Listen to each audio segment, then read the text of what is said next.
जय जगन्नाथ स्वागत करुच्ची मोर YouTube channel jar ना हूँ पाठ कथा। आज विषय हूँ कारक। यह बहुत साधा विषय। यह परीक्षार बारंबार प्रश्न आसुच्छी तो ता विषय आम जाना तले केतक दिखाई पढ़ा। वाक्यर क्रियापद सहित जो पदर संबंध थाए ताहाकू कारक कहुए। क्रियापद सहित वाक्यस्थ पद मानकर 6 प्रकार संबंध थाए सेगुड़िक कारक कहुए यथा कर्ता कर्म करण संपादन अपादान और अधिकरण कहुए। आउट अच्छी कौन संबंध षष्ठी ताहा आमर कारक जाए ना। आरंभ करवा विलंब करवा नहीं। कर्ता कारक छात्र व्याकरण पढ़ुची शिक्षक छात्र को व्याकरण पढ़ाऊँच। ये दुईटी वाक्य आम प्रथम देखा वाक्य पढ़ा क्रिया छात्र संपादन करुथिबारु जना पड़ुची। द्वितीय वाक्य पढ़ाइबा क्रिया शिक्षक संपादन करुथिबार जना जाउची। तेणु एठू जना पड़गला कि जी कर्ता कि कारक क्या कहुए ना क्रिया सांगर जार संपर्क अच्छी कार ये छात्र अच्छी ये शिक्षक अच्छी तो ये दुटा हूँ कर्ता कारक। नेक्स्ट जे क्रिया संपादन करे बा कराए ताहाकू कर्ता कारक कहुए। देखा कर्तार प्रकार जो दुई प्रकार थाए गोटे हूँ मुख्य कर्ता जी निज कार्य संपादन करुथिबार कर्ता को मुख्य कर्ता कहुए। यथा गायत्री गीत गाउचे किए गीत गाउचे ना गायत्री तो एठी किए हम एटा हूँ गायत्री एटा हूँ कौन हम ना मुख्य कर्ता। आ गोटे कर्ता कौन अच्छी ना प्रयोजनकर्ता। प्रयोजनकर्ता जो कर्ता निज कार्य संपादन नक अन्य द्वारा कराए ताकू प्रयोजनकर्ता कहुए। यह हेतुकर्ता कहुए। यथा शिक्षक छात्र द्वारा मूर्ति गढ़ाइले तो देख ये छात्र द्वारा ये कौन हम ना प्रयोजनकर्ता।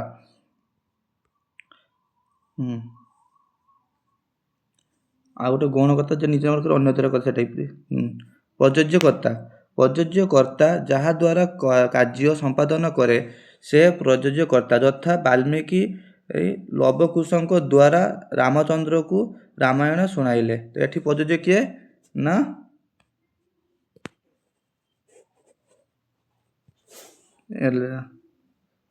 जे शुणाइले वाल्मीकि वाल्मीकि हूँ एठारे प्रयोज्यकर्ता। कर्म कारक नेक्स्ट हूँ द्वितीय विभक्ति आसो कौन द्वितीय विभक्ति भी आसे कर्म कारक। तो कर्म कारक खारबेल मगध जय करथिले पिता पुत्र को डाकुचंती। कर्तार क्रिया संपादन रे जहाँ अभिलषित बा प्रधान लक्ष्य ताहा कर्म कारक। जे कामटा को जी करुची बा प्रधान जी अच्छी खारबेल मगध जय करथिले कौन जय करथिले ना मगध को जय करथिले।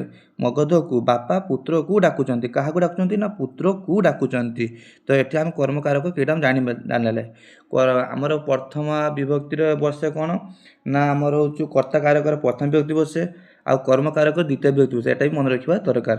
मुख्य कर्म आउ गौण कर्म यहाँ हूँ द्वितीय विभक्तिर मुख्य कर्म और गौण कर्म दुईटा अच्छी केतक वाक्य दुईटी कर्म व्यवहार देखा जाए। यथा कौन कौन सर छात्र मैंने शिक्षक को प्रश्न पचारुंट छात्र मैंने शिक्षक को प्रश्न पचार आ सन्यासी लोक मानू उपदेश दौरान तो यही क्षेत्र में मुख्यकर्ता और गौणकर्ता दुईटा अच्छी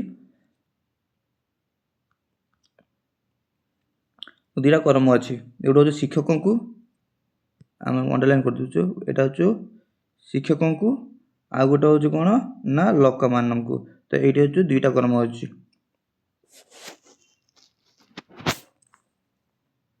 करण कारक करण कारक स्वागतिका तुलसी रे चित्र आंकुची तुली रे सॉरी स्वागतिका तुली रे चित्र आंकुची कहीं तुली का तृतीय व्यक्ति हम हूँ करण कारक जहाँ हूँ तुली रे। तापर सुदर्शन पट्टनायक बाली द्वारा सुंदर सुंदर मूर्ति गढ़ुचंती क्या द्वारा ना बाली द्वारा जहाँ द्वारा किसी काम करा जाउची तो ये विभक्ति हम तृतीय व्यक्ति किस कारण ना करण कारक। अधिकरण कारक अधिकरण कौन हम ना कर्म गला द्वितीय करण गला तृतीय आ गला संपादन ये संपादन तो ना मुझे कहीदे ना संपादन कारक कौन हुए ना चतुर्थ विभक्ति हुए है आमर भकिला भिकारी को खाइबा को दिए तो दान अर्थ चतुर्थ विभक्ति हुए। पंचमी विभक्ति अपादान कारक पंचमी हुए ना पंचमी किस ना छातरु पानी ପଡ଼ୁଛି। ତ ଛାତରୁ ଠାରୁ ରୁ ପଡ଼ିଲେ କ'ଣ ହେବ ନା ଦାନ ଅର୍ଥରେ ଚତୁର୍ଥୀ ହେବ। ଆଉ ଠାରୁ ଯାହା ଠାରୁ ଗୋଟେ ବିଚ୍ଛିନ୍ନ ହେଉଛି ତାକୁ ପଞ୍ଚମୀ ହେବ। ଆଉ ଷଷ୍ଠୀ ସେଟା ଆମର ସମ୍ବନ୍ଧ ନେବ, ସେଟା କାରକ ନୁହେଁ, ଆଉ ସପ୍ତମୀ। ତ ସପ୍ତମୀରେ କିସ ନା କାରକ କରଣ କାରକ ଏଠି ହେଉଛି ତୁଳିରେ ଗୋଟେ ଦ୍ୱାରା କରାହେଉଛି, ତ ତୁଳିର ହେବ ଏଠି ତୁଳିରେ ଆଉ ବାଲି ଦ୍ୱାରା। ନେକ୍ସଟ ଆକୁ ବି ବିଭାଗ ଅଛି ନା ଅଧିକରଣ। ଅଧିକରଣ ମାନେ କୌଣସି ଗୋଟେ ସ୍ଥାନରେ। ତ ଅଧିକରଣ ମାନେ ନଈ କୂଳରେ କାଟେ ଗଲା ନଈ କୂଳରେ ଶୀତଳ ପବନ ବହେ କେଉଁଠାରେ ନା ନେଉ କୂଳରେ, ଏଇଟା ହେଉଛି ଅଧିକରଣ ହେବ। ଆଉ ଗୋଟେ ହେଉଛି ଗରତ ଋତୁ ହେଲା, ଗରମ ଋତୁରେ ଆକାଶ ନିର୍ମଳ ଦିଶେ। ଶରତ ଋତୁ ଶରତ ଋତୁରେ ଆକାଶ ନିର୍ମଳ ଦିଶେ। ଆଉ ଗୋଟେ ସ୍ଥାନାଧିକରଣ ସପ୍ତମୀ, ଯେଉଁ ପଦ ଦ୍ୱାରା କ୍ରିୟା ସାଧିତ ବା ସମ୍ପୂର୍ଣ୍ଣ ହୋଇଥିବା ସ୍ଥାନ ସୂଚିତ ହୁଏ ତାହାକୁ ସ୍ଥାନାଧିକରଣ ସପ୍ତମୀ କୁହାଯାଏ ବା ଅଧିକରଣ କୁହାଯାଏ, ସପ୍ତମୀ ହୋଇଥାଏ। ତଥା ଆକାଶରେ ଚନ୍ଦ୍ର ଉଦୟ ହେଲା, ଏତେ ରେ ଅଛି।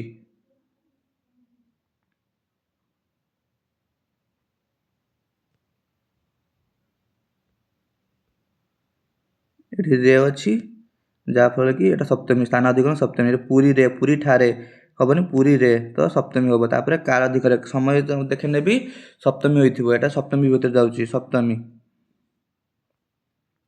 ଯେଉଁ ପଦ ଦ୍ୱାରା ଏଟା କ୍ରିୟା ହବ, ଯେଉଁ ପଦ ଦ୍ୱାରା କ୍ରିୟା ସାଧିତ ହେବାର ସମୟ ଜଣାପଡ଼େ ତାହାକୁ କାଳାଧିକରଣ କାରକ କୁହାଯାଏ। ଯଥା କାର୍ତ୍ତିକ ପୂର୍ଣ୍ଣିମାରେ ବୋଇତ ବନ୍ଧନ ଉତ୍ସବ ପାଳନ କରାଯାଏ। କେଉଁଠାରେ ନା କାର୍ତ୍ତିକ ପୂର୍ଣ୍ଣିମାରେ। ତାପରେ ଡିସେମ୍ବର ମାସରେ, କେଉଁ ମାସରେ? ଡିସେମ୍ବର ମାସରେ, ଏଠି ରେ ଅଛି, ତ ମାସରେ, ଡିସେମ୍ବର ମାସରେ। ନେକ୍ସଟ ଲାଷ୍ଟ ଏଟା ବିଷୟାଧିକରଣ, ବିଷୟ ଯୁକ୍ତ ଅଧିକରଣ। ବିଷୟ ଅଧିକରଣ ଯେଉଁ ପଦରୁ କ୍ରିୟା ସାଧିତ ହେବାର ବିଷୟ ସମ୍ବନ୍ଧରେ ସୂଚନା ମିଳେ ତାହାକୁ ବିଷୟାଧିକରଣ କାରକ କୁହାଯାଏ। ଯଥା ଡକ୍ଟର ସର୍ବପଲ୍ଲୀ ରାଧାକୃଷ୍ଣଙ୍କର ଦର୍ଶନ ଶାସ୍ତ୍ରରେ ଗଭୀର ଜ୍ଞାନ ଥିଲା। ଏଇଠି କ'ଣ ହବ ନା ବିଷୟ କୁହାଯାଉଛି ଏଠି।